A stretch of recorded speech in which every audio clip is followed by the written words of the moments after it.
Hello good morning दोस्तों, हम आपके लिए सिंगल फेज ट्रांसफार्मर का न्यूमेरिकल प्रश्न लेकर आए हैं। दोस्तों, अगर आपकी प्रैक्टिस इतनी अधिक हो जाती है कि आप न्यूमेरिकल प्रश्नों को भी आराम से और आसानी से सॉल्व कर पाते हैं, तो आपके अंदर एक अलग ही लेवल का कॉन्फिडेंस आ जाती है और यही कॉन्फिडेंस आपको सिलेक्शन दिलाने में मदद करती है।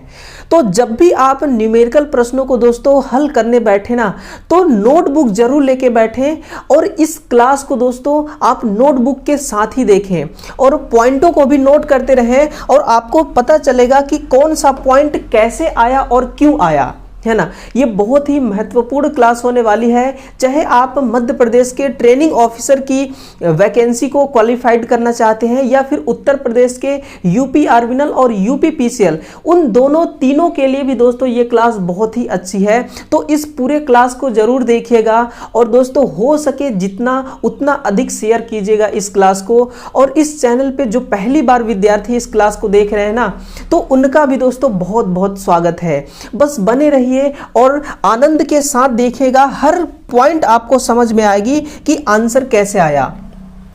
पहला प्रश्न है कि एक सिंगल टर्न के कॉइल का व्यास 0.5 मीटर है। यह एक वेबर प्रति वर्ग प्रति मीटर 50 हर्ट्ज के अधिकतम फ्लक्स के संपर्क में है। इसमें कितने वोल्ट का ईएमएफ उत्पन्न होगी? तो आपको ईएमएफ कैसे कैलकुलेट करना है वो चीज आपको सबसे पहले सीखना होगा दोस्तों। देखिए, अब ईएमएफ कैलकुलेट करने के लिए ना कई सारे तरीके हो सकते हैं और कई सारे तरीके आपको आते भी होंगे, लेकिन इस प्रश्न को कैसे सॉल्व करना है वो तरीका आप देखिए। तो देखिए दोस्तों, ईएमएफ ज्ञात करने के लिए आपको क्या होना चाहिए, आपके पास ईएमएफ बराबर 4.44 सप्लाई फ्रीक्वेंसी इनटू टर्न और मैक्सिमम फ्लक्स, है ना। यही आपके पास सूत्र होगा। तो आप देखिए, इसमें से कुछ ऐसे पॉइंट है जो बिल्कुल फिक्स है, जैसे कि 4.44 ये फिक्स है, सप्लाई फ्रीक्वेंसी फिक्स है और टर्न की संख्या भी फिक्स है ना। सिंगल टर्न है, टर्न कितना है, इसमें एक टर्न है। आपको मैक्सिमम फ्लक्स निकालना है। तो मैक्सिमम फ्लक्स कैसे निकालेंगे आप? मैक्सिमम फ्लक्स निकालने के लिए दोस्तों आपको होगा, आपके लिए सूत्र क्या बनेगा कि maximum flux density into area, maximum flux density into area. चुंबकीय फ्लक्स घनत्व और एरिया को जब आप गुणा करेंगे तो आपको मैक्सिमम फ्लक्स निकल आएगा। लेकिन दोस्तों आपके पास सबसे पहले आपको एरिया निकालना होगा, क्योंकि फ्लक्स डेंसिटी तो 1 वेबर वर्ग प्रति मीटर है। तो एरिया कैसे निकालेंगे? यहां से जब आप देखेंगे इसको, तो आप देखिए यहां पे क्या लिखा है कि कॉइल का जो व्यास है वो 0.5 मीटर है, यानी कि कितने एरिया में कॉइल फैली हुई है, 0.5 मीटर के एरिया में आपकी कॉइल फैली हुई है। तो यहां से आपको एरिया किसको बता रहा है, यानी कि मीटर एरिया को बता रहा है, क्षेत्रफल को, है ना। तो ए बराबर हो जाएगी π/4d²। ये आपका एरिया हो गया। बस इसी के माध्यम से आप पहले आप निकाल लीजिए मैक्सिमम फ्लक्स। तो यहां पे देखिएगा दोस्तों, मैक्सिमम फ्लक्स निकालने के लिए आपको क्या क्या रखना होगा। सबसे पहले इसको रखिए आप π/4d² और गुणे एरिया कितना है, सॉरी ये मैक्सिमम फ्लक्स डेंसिटी कितना है, 1 वेबर। तो ये आपकी 1 वेबर हो गई, है ना। यहां से आपको मैक्सिमम फ्लक्स घनत्व, मैक्सिमम फ्लक्स का मान पता चल जाएगा। अब आप इसी सूत्र के अनुसार यहां पे जब मान रखेंगे, ईएमएफ बराबर 4.44 गुणे सप्लाई फ्रीक्वेंसी है 50 हर्ट्ज गुणे और कितना है, टर्न की संख्या 1 है, गुणे आपको यहां से इस मान को रखना होगा, है ना, π/4d²। तो आप d² को ऊपर ही रखिए और गुणे 1 वेबर, है ना। आप इसको सॉल्व करेंगे, जब आप इसको सॉल्व करेंगे ना, तो देखिए आपको क्या क्या मिलता है।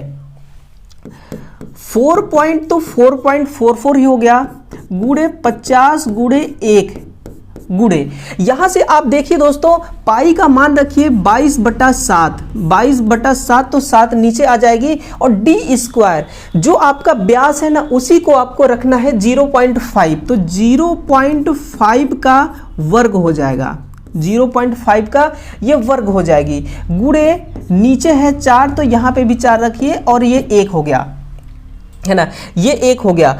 अब आप यहां से देखिए दोस्तों इसको जब सॉल्व करेंगे तो देखिए कुछ कट रहा होगा तो उसको काट दीजिए और नहीं कट रहा होगा तो रहने दीजिए। देखिए दोस्तों यहां पे क्या है, यानी कि 0.5 गुणे 0.5 2 है ना, तो इसको जब आप वर्ग करेंगे तो 0.25 हो जाएगा, तो पॉइंट को काटेंगे तो नीचे 2 जीरो और आ जाएगी, नीचे कितना जीरो आएगी, 2 जीरो और आ जाएगी, है ना, ये तो अब कट गई, तो 1 जीरो से ये 1 जीरो आपकी कट गई और इस पॉइंट को काटेंगे तो नीचे 100 आएगी, कितना आएगी, नीचे 100, तो 1 जीरो से आपकी ये 1 जीरो कट गई।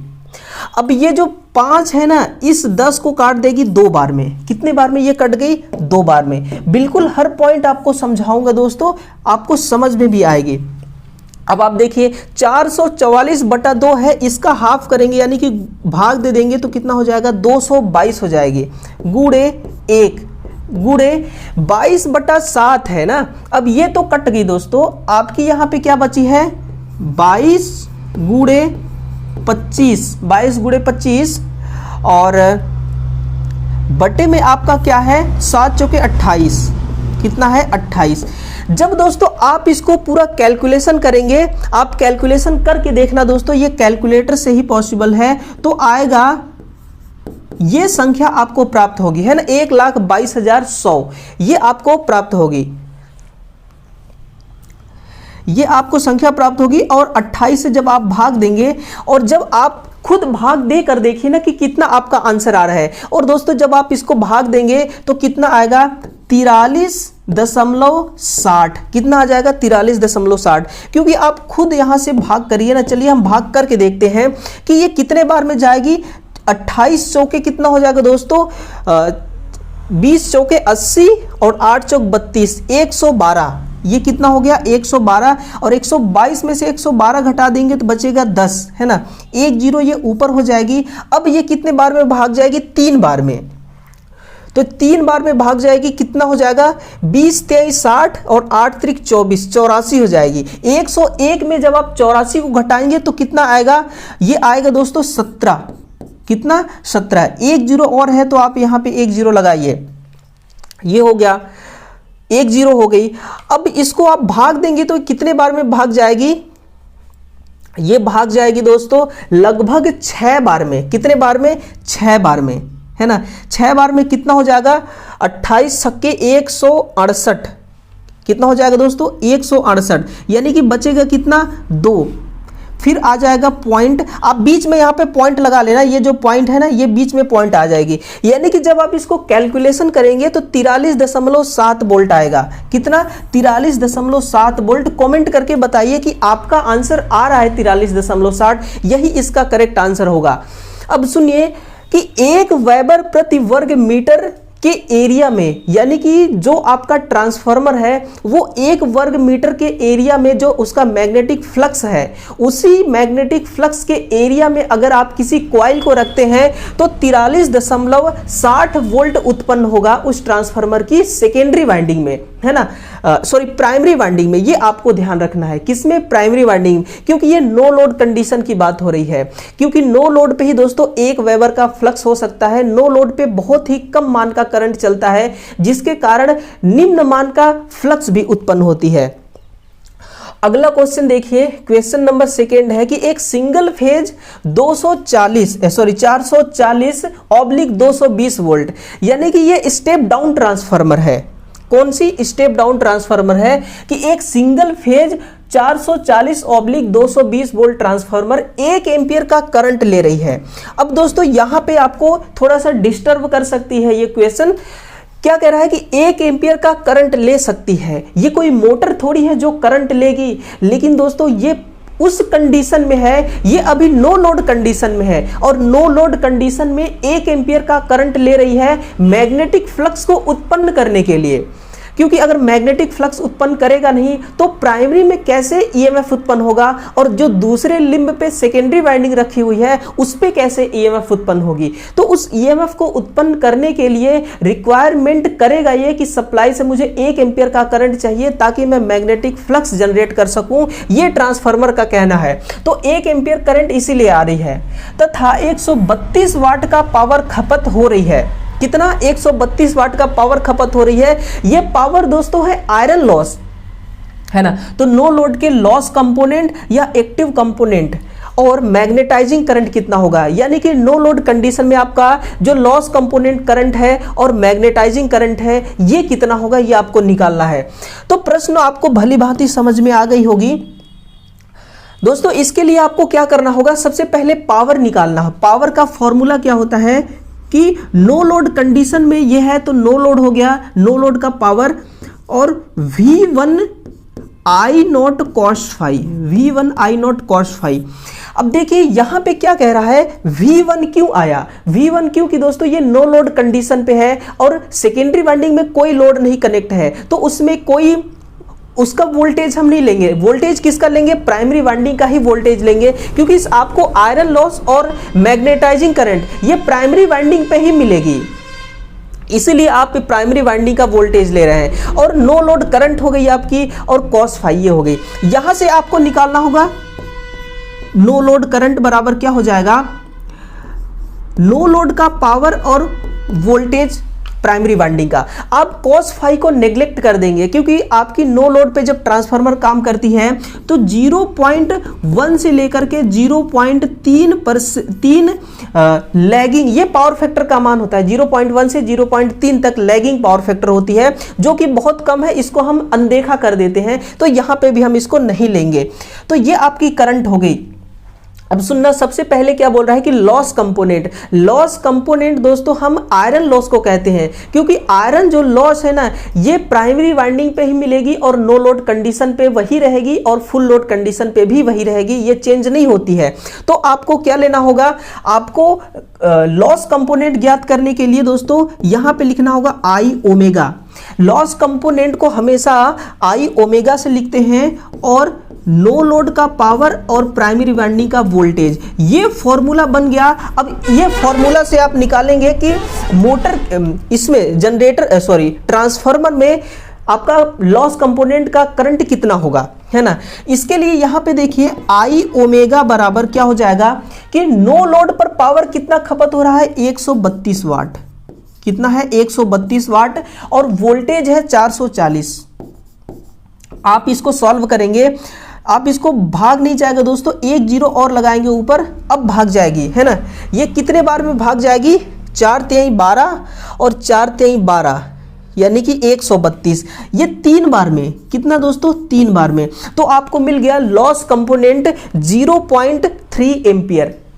अब इसी प्रकार से आपको ज्ञात करना होगा मैग्नेटाइजिंग करंट भी ज्ञात करना होगा। तो मैग्नेटाइजिंग करंट को दोस्तों हम आई म्यू से लिखते हैं, मैग्नेटाइजिंग करंट को आई म्यू से लिखते हैं। इस पॉइंट को भी आप नोट कर लेना, कभी आ सकता है कि मैग्नेटाइजिंग करंट को किससे दर्शाया जाता है, तो आई म्यू से दर्शाते हैं। अब इसको हम जब भी निकालते हैं ना, तो इसका फॉर्मूला क्या होता है कि जो आपका दोस्तों नो लोड पे करंट चल रही है, जो आपका नो लोड पे करंट चल रही है ना, आई नोट का स्क्वायर माइनस जो आपने अभी लॉस कंपोनेंट का करंट निकाला उसका स्क्वायर करके माइनस कर दीजिए, है ना, लॉस कंपोनेंट और इसका स्क्वायर। यहां से आपको मिल जाएगा आई म्यू वर्ग। नो लोड पे करंट कितना चल रहा है, 1 एम्पियर का करंट चल रही है, तो आप इसको 1 का वर्ग करेंगे गुणे ये 0.3 आपको मिला है ना, तो 0.3 का वर्ग करिए, ये रहा आपकी आई म्यू। आई म्यू निकालने का सबसे आसान यही तरीका है दोस्तों।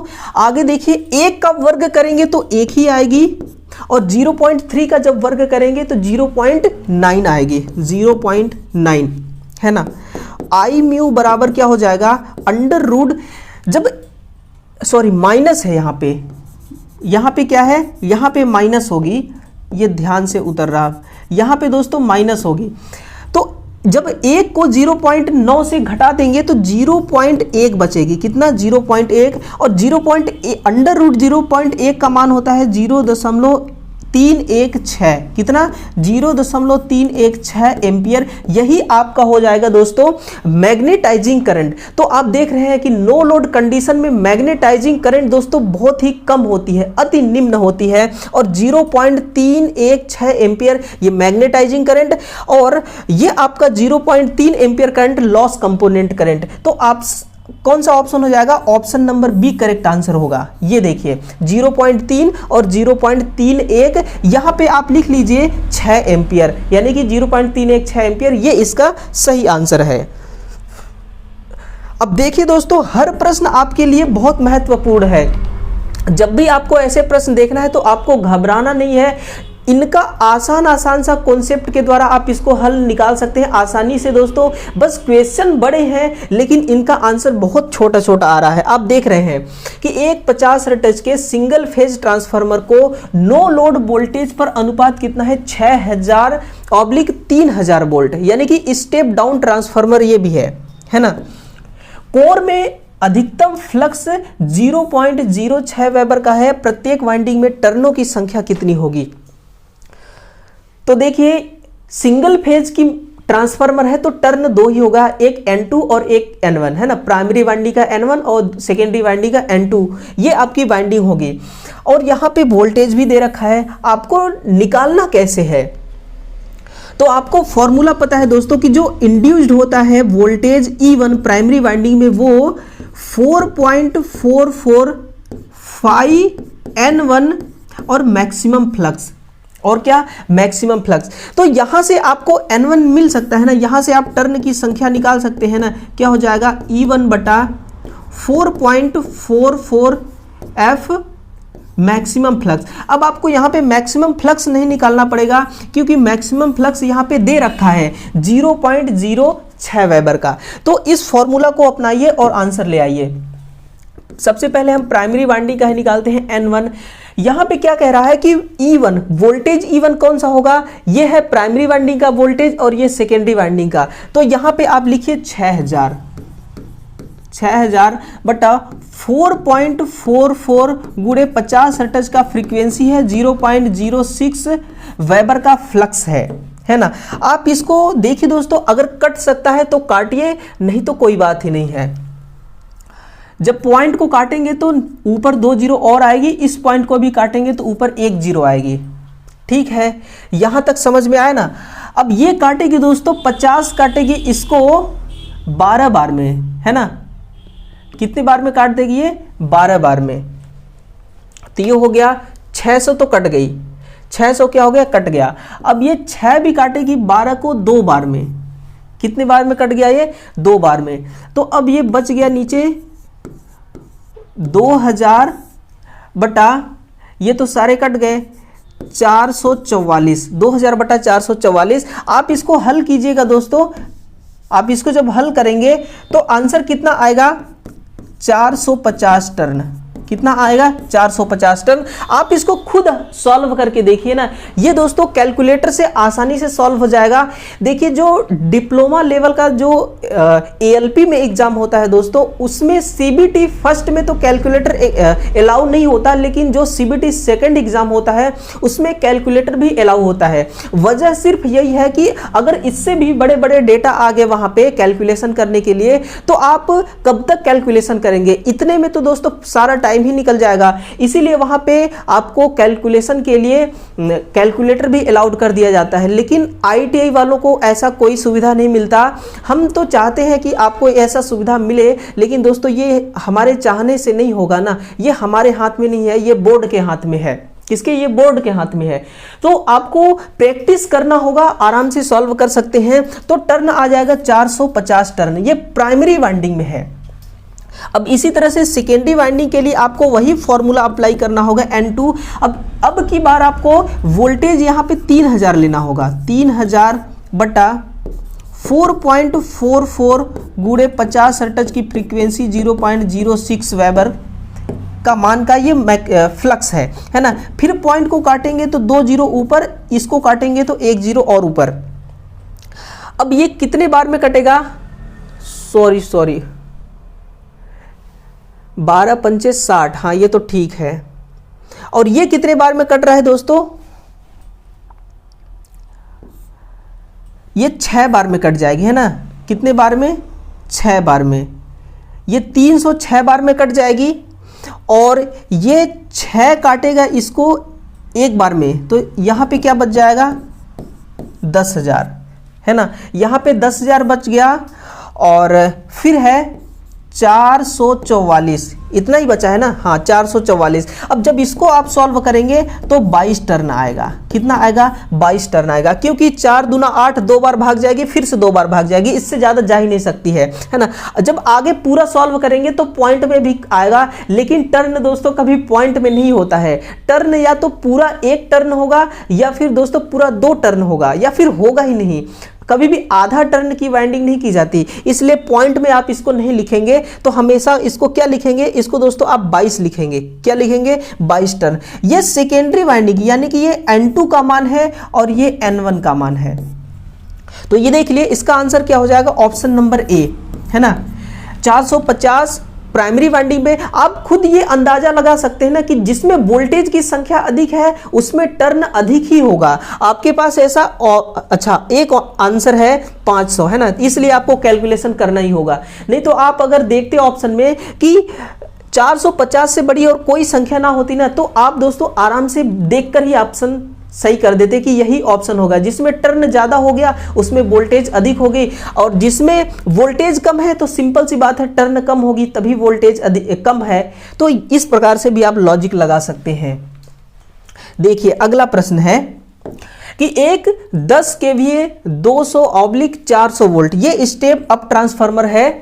ट्रांसफार्मर के निम्नलिखित कंक्लूजन प्राप्त हुए, यानी कि निष्कर्ष प्राप्त हुए कि ओपन सर्किट टेस्ट में 200 वोल्ट प्राइमरी वाइंडिंग को देने पर 72 वाट का पावर खर्च हुआ। यानी कि ये 72 वाट का पावर कौन सी पावर है? ये दोस्तों आयरन लॉस है। ये आयरन लॉस है ना। ये आयरन लॉस कितना हो गया? 72 वाट। अब आप ध्यान रखना कि ये कभी चेंज नहीं होगा, चाहे नो लोड कंडीशन हो चाहे फुल लोड कंडीशन हो, दोनों पे 72 वाट ही रहेगी। शॉर्ट सर्किट टेस्ट प्राइमरी को 8 वोल्ट देने पर जिससे खर्च हुई पावर 80 वाट आती है। तो ये आयरन लॉस, सॉरी ये कॉपर लॉस है। कौन सी लॉस होगी? ये कॉपर लॉस। कॉपर लॉस कितना आया? ये 80 वाट आई। 80 वाट आई, यानी कि ये फुल लोड पर आई। कितना? ये फुल लोड पर आई है दोस्तों, ध्यान रखना 80 वाट फुल लोड पर आई है। तो 0.9 लैग पावर फैक्टर और 1/3% लोड पर इसकी दक्षता कितनी होगी? यानी कि जो आपकी कॉपर लॉस 80 वाट की आई है ये फुल लोड पर आई है। अब आपको 1/3% लोड पर भी कॉपर लॉस निकालना होगा। तो सबसे पहले आपको क्या ज्ञात करना है? आपको ज्ञात करना है दक्षता। दक्षता के लिए होता है आउटपुट बटा इनपुट गुणे 100, ये फॉर्मूला होती है। तो ना तो आपके पास आउटपुट है और ना ही आपके पास इनपुट है, तो आप सबसे पहले क्या ज्ञात करेंगे? तो सबसे पहले ना आपको आउटपुट निकालना होगा। तो आउटपुट के लिए क्या करेंगे आप? आउटपुट के लिए दोस्तों आप तो यहां से आप देखिए, सबसे पहले दोस्तों ये आपको जो आउटपुट मिला है 9 किलोवाट का ना, इसको आपको 1/3 लोड पर कुल आउटपुट कितना प्राप्त होगा? ये तो 100% लोड पर 9 किलोवाट प्राप्त हुआ है, आपको 1/3% लोड पर आउटपुट निकालना होगा। तो इसको आप क्या करिए, एक काम करिए दोस्तों, इसको आप 1/3 गुणे 9 से गुणा करिए। कितने बार में ये कट रहा है? देखिए ये कट रही है दोस्तों, 3 काटेगी इस 9 को 3 बार में। कितने बार में? 3 बार में, और 3 एकम 3, यानी कि 3 किलोवाट का आपका 3 किलोवाट आपको आउटपुट मिला है 1/3 लोड पर। ध्यान रखना 1/3 लोड पर कितना आउटपुट मिला है? 3 किलोवाट। ये 9 किलोवाट जो आपको आउटपुट मिला था ये 100% लोड पर मिला था। तो आप इसको रखेंगे, है ना। अब यहां पे रखिए 1/3% लोड पर इनपुट। तो इनपुट के लिए आपको आउटपुट पता होना चाहिए, तो आउटपुट 3 किलोवाट है तो 3000 वाट हो गया, प्लस जो आपको टोटल लॉस मिले हैं वो लॉस यहां पे लिखेंगे। तो 72 वाट ये मिला है आयरन लॉस और 8.9 वाट ये मिला है कॉपर लॉस, है ना। ये सारे के सारे 1/3% लोड पर है। आप इनको कैलकुलेट करेंगे तो कितना आएगा? ये तो 9 आएगा, 9.8 और 2 10 हासिल आ गया 1। हासिल कितना आ गया दोस्तों? 1। 7 1 8 हो जाएगी, और यहां से 30 लिखिए कि ये आ गया आपका इनपुट।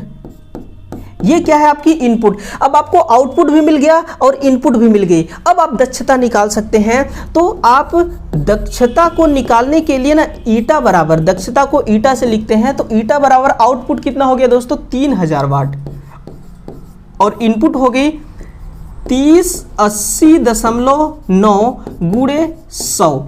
ये आपकी हो गई आउटपुट बटा इनपुट। आप इसको सॉल्व करेंगे है ना, पॉइंट को काटेंगे तो ऊपर 1 0 और जाएगी।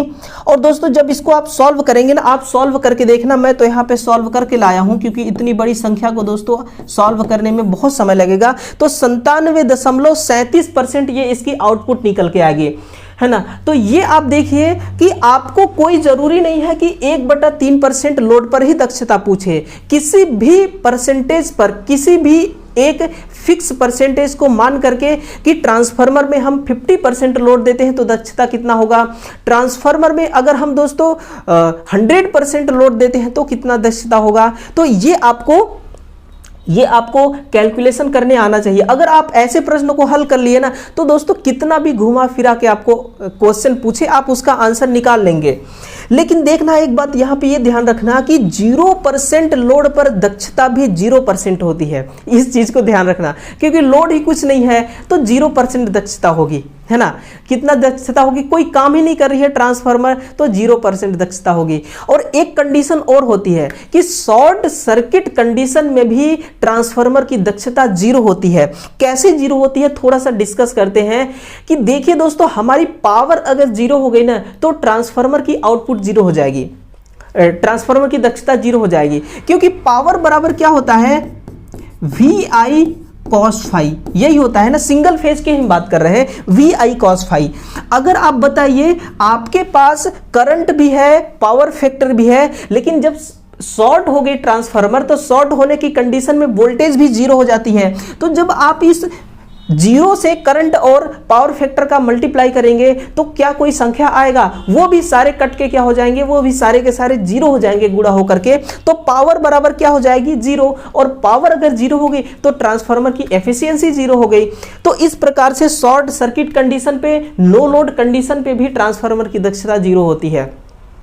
तो ये दोस्तों 4 ही प्रश्न हैं इस क्लास में। आप कमेंट कीजिएगा दोस्तों, बताइए कि कैसे लगे ये प्रश्न आपको, और जो दोस्तों आपको जो कॉन्सेप्ट लगा के मैंने समझाया, मैंने प्रस्तुत किया, ये कॉन्सेप्ट कैसा है ये कमेंट करके बताइए। हम उम्मीद दोस्तों, विश्वास है मुझे कि आपको हर पॉइंट समझ में आया होगा। अगर जो भी पॉइंट नहीं समझ में आया तो तुरंत कॉन्टेक्ट कीजिए दोस्तों, तुरंत आप कमेंट के द्वारा हमसे आप जुड़िए, कमेंट करिए कि ये पॉइंट कैसे आया, हम दोबारा समझाएंगे आपको कि किस प्रकार से इसका आंसर निकाले।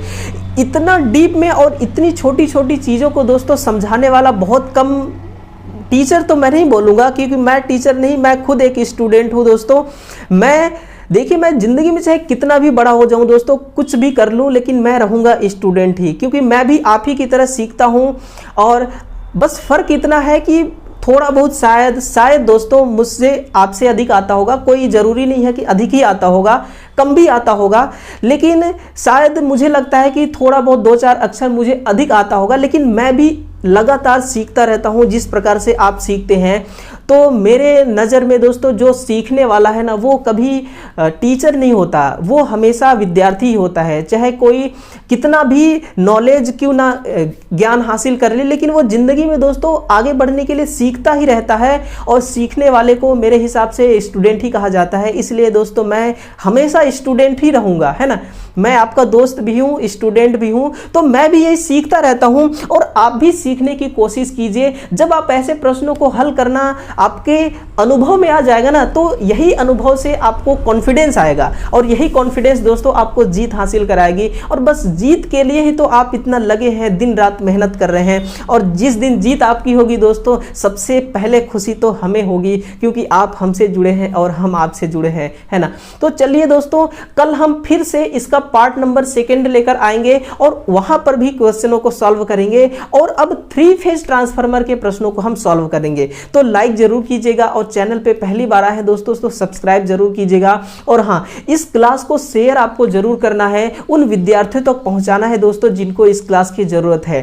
ठीक है, तो चलिए कल हम एक नए कॉन्सेप्ट के साथ दोस्तों नए नए प्रश्नों का एनालाइज करेंगे।